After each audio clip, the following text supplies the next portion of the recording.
और जब तक इस फोटो को भगवान मान के पूजोगे, दरबार में रखोगे, इसका प्रकट दिवस मनाओगे, तो भाई ये तो तुम्हारी भक्ति बांट रहा है।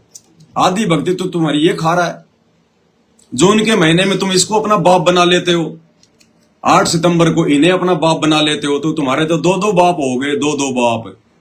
अब 2 बाप वाला बेटा हो चाहे बेटी हो, उसको समाज में इज्जत नहीं मिलती। 2 बाप वाले बेटा बेटियों को इज्जत नहीं मिलती जिनके 2 बाप होते हैं। इसलिए भाई हम सत्सेवकों का तो एक ही बाप है, एक ही भगवान है, एक ही अल्लाह है, सतगुरु रामपाल जी परमेश्वर। परमात्मा कह रहे हैं, सीक्रेट फॉर्मूला बता दिया गुरुदेव ने, दोबारा सुन लो। जैसे घर पे तो पल पल ध्यान लगावे, यानी परमात्मा के गुणों को अपने गुरु जी के ऊपर लक्षित करें, और फिर आपका भाव बनेगा, एक प्यार जागेगा इस दास के प्रति जैसा इस काल के प्रति जागा था, और वही कसक आपकी इस दास के प्रति होगी, तभी हम वहां चलेंगे जिस कसक के साथ।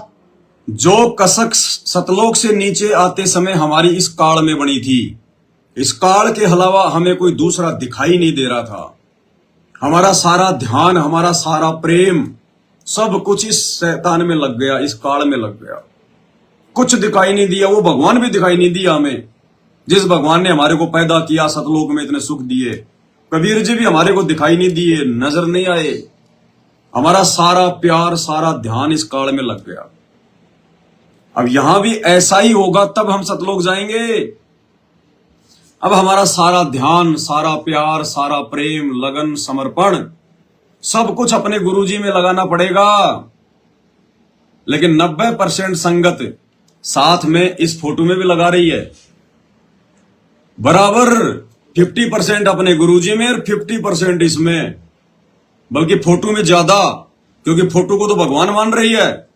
और जो साक्षात तुम्हारे सामने प्रकट है, जो तुम्हें ज्ञान दे रहा है, तुम्हें सत्संग सुना रहा है, तुम्हें आशीर्वाद दे रहा है, तुमसे बात कर रहा है, तुम्हें सतमंत्र दे रहा है, तुम्हारे नाम शुद्ध कर रहा है, तुम्हारी परेशानियों का निवारण कर रहा है, तुम्हारे दुखों को काट रहा है, वो तुम्हारे लिए भगवान नहीं है। और तुम्हारे लिए कागज की फोटो, ये नकली कागज का टुकड़ा तुम्हारे लिए भगवान हो गया, तुम्हारे लिए परमात्मा हो गया है। इसको तो भगवान मान के जून में प्रकट दिवस मनाओ, और इसका जन्मदिन मनाओ 8 सितंबर को अवतरण दिवस के नाम पर। बुद्धि भ्रष्ट हो गई है, बुद्धि भ्रष्ट संगत की। काल के कोरडे पड़ेंगे, काल के कोरडे आने वाले समय में।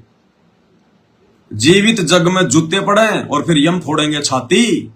जीवित जग में जूते पड़े, आने वाले विनाशकारी समय में, युग परिवर्तन के समय में जूते पड़ेंगे। परेशानियों का सामना उठाना पड़ेगा जो इनको भगवान नहीं मानेगा, और इनको भी पूछता रहेगा।